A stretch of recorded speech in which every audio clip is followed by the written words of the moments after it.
আপনি তাহাজ্জুদ পড়ছেন, তাহাজ্জুদ কি কেউ কাউকে দেখিয়ে পড়ে? তাহাজ্জুদ কেউ কাউকে দেখিয়ে পড়ে? এবং যে ব্যক্তি তাহাজ্জুদ পড়ে সে ব্যক্তি কি বলে আমি তাহাজ্জুদ প্রত্যেকদিন পড়ি? এরকম জনে জনে বলে না। কারণ আল্লাহ সুবহানাহু ওয়া তাআলার সাথে কিছু সিক্রেট রিলেশন আমাদের দরকার আছে না নাই, যেগুলো কেউ জানবে না, শুধু রবের সাথে আমাদের সাথে যার যার সাথে তার কানেকশন হবে। সুবহানাল্লাহ, রবের সাথে নিজ নিজ কানেকশন হবে, এটা কেউ জানে না, কেউ জানবে না। এই জন্য কানেকশন যখন উপরওয়ালার হাতে চলে যায় তখন আপনার সেফটি আপনার কাছে, আপনার জন্য সব সময় যিনি রহমত এবং সেফটি যিনি নাজিল করবেন, চিল্লায় বলেন তিনি কে? এখানে কোনো সন্দেহ আছে? এজন্য কি করতে হবে? এমন কিছু কাজ আমাদেরকে করতে হবে যেগুলো দুনিয়ার মানুষকে জানাবো না, বরং যিনি জেনে যাবেন তিনি কে? নিশ্চয়ই আল্লাহ আমাদের সব কিছু জানেন, সব কিছু দেখেন, ঠিক কিনা বলেন? এজন্য কাউকে সন্তুষ্ট করার জন্য নয়, বরং রবকে সন্তুষ্ট করার জন্য এবং জান্নাতকে লাভের জন্য আমরা আমাদের ঐতিহাসিক যেই কাজগুলো রয়েছে, আল্লাহ যেগুলো কোরআনে বলেছেন সেই কাজগুলো আমরা করে যাব ইনশাআল্লাহ। আল্লাহ আমাদের তৌফিক দান করুন, পড়ি আমিন। রাসূল করিম সাল্লাল্লাহু আলাইহি ওয়াসাল্লাম সুসংবাদ দিয়ে দিচ্ছেন ডাইরেক্টলি। তিনি বললেন, যে ব্যক্তি কিনা গোপনে দান করে কোনো মানুষের কানে সেটা যায় না, শুধুমাত্র কার সন্তুষ্টির জন্য? আরো জোরে বলেন, কার সন্তুষ্টির জন্য? আল্লাহ তাআলার সন্তুষ্টির জন্য দান করে, জান্নাত লাভের জন্য দান করে, গরিব মানুষকে দান করে, শুধুমাত্র রব খুশি হয়ে যাবে সেই জন্য। এই জন্য নয় যে আমি মানুষকে খুশি করব, আমি মানুষের জন্য, মানুষের সন্তুষ্টির জন্য আমি দান করব।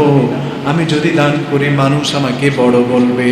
একটা জিনিস সব সময় মনে রাখবেন, আপনি যদি দুনিয়াতে যদি সুনাম পাওয়ার জন্য যদি কোনো নেকির কাজ করতে যান, মনে রাখবেন সেই সুনাম আপনি দুনিয়াতে পেয়ে যাবেন, কিন্তু আপনি যখন আখিরাতে যাবেন তখন সেই সুনামের কোনো আপনি ফায়দা পাবেন না।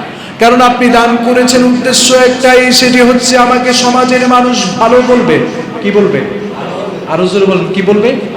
তাহলে আপনি চিন্তা করলেন, আমি যদি দান করি সমাজের মানুষ আমাকে ভালো বলবে, এই জন্য আমি দান করছি।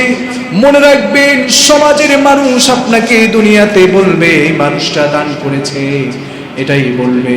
কিন্তু আপনি যখন কবরের হিসাব নিকাশ চুকিয়ে যখন কিয়ামত সংগঠিত হয়ে যাবে, যেদিন আপনি হাসরের ময়দানে উপস্থিত হয়ে যাবেন, সেদিন যখন আপনি আল্লাহর কাছে বলবেন, ওগো আল্লাহ, আমলনামায় তো আরো একটি জিনিস থাকার কথা ছিল, আমি তো মানুষদের মধ্যে দান করেছিলাম, আমার দানের সেই বিষয়গুলো কই? তখন আল্লাহ তাআলা আপনাকে উল্টো জবাব দিবেন, উল্টো আপনাকে প্রশ্ন করবেন যে তুমি যে দান করেছিলে, কি উদ্দেশ্যে দান করেছিলে? তুমি দান করেছিলে মানুষ থেকে সুনাম কামানোর জন্য, তুমি দান করেছিলে এই জন্যে তোমার সমাজের মানুষগুলো তোমাকে দানশীল বলবে। এই জন্যে তুমি যখন দুনিয়ার জমিনের এই উদ্দেশ্য নিয়ে দান করেছো, সমাজের মানুষজন তোমাকে দানশীল বলেছে, ভালো বলেছে, কিন্তু তুমি তো উপরে চলে এসেছো, কিন্তু তুমি যার যে উদ্দেশ্য করেছো সেই উদ্দেশ্য সফল হয়েছে। আমার জন্য যদি দান করতে, তাহলে আজকে তোমার এই দিন দেখতে হতো। কারণ আপনার উদ্দেশ্য যেটা সফল হবে আপনি সেই জায়গায়। এই জন্য রাসূল বললেন ইন্নামাল আ'মালু বিন্নিয়াত, আপনি নিয়তের উপরে সবকিছু নির্ভর করবে। আপনার নিয়ত যদি হয় লোক দেখানো, লোক ভালো বলবে, তাহলে লোকেই ভালো বলবে, সেই জায়গায় আপনি আল্লাহর পক্ষ থেকে কিছুই পাবেন। আবার আপনি যদি বলেন না, আমি লোক দেখানোর জন্য নয়, শুধুমাত্র কার জন্যে? আরো জোরে বলেন, কার জন্যে? লোকে দেখলে দেখুক, আমি আল্লাহর জন্য দান করব, তখন সেই জায়গায় আল্লাহর সাথে আপনার সাথে হিসাব নিকাশ আছে না নাই?